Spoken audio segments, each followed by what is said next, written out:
The memory of this encounter still gives me chills. I was 11 at the time. I lived in a small town in South Dakota named Murdo. I was out hunting with my father. We were very passionate about hunting and had all the high-end gear like night vision scopes and thermal binoculars, but nothing could have prepared me for what we saw that night. It was like every other hunting trip, we'd go far into the woods.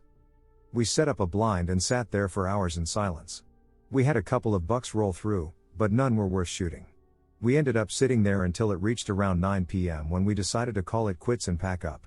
However, while we tore down the blind, a big buck wandered out from behind a tree about 50 yards out from us. We fell silent.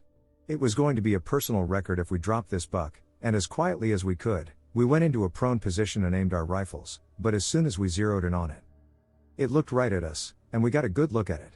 It didn't look right, it made my hair stand up.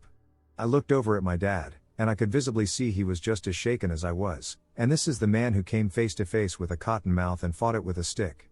Its eyes are what set me off immediately, as they were forward facing and staring directly at me.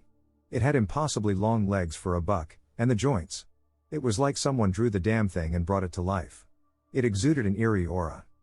Then I heard a bang and realized that my dad had shot at it, but when the bullet struck the buck, it didn't go down or even flinch as blood poured out of it. Instead, it stood up on its hind legs and started walking towards us, not running but walking. All I can remember thinking is how much I hated that it was doing that.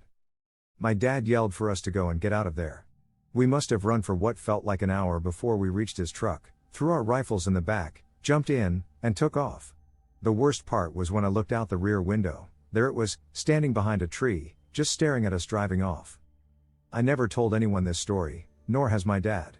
This is all I could remember, for it was 8 years ago. But we didn't even bother to go back and get the stuff we left behind. I don't know if the not deer are in South Dakota or what, but if you find yourself between the small towns of Murdo and White River, please be careful.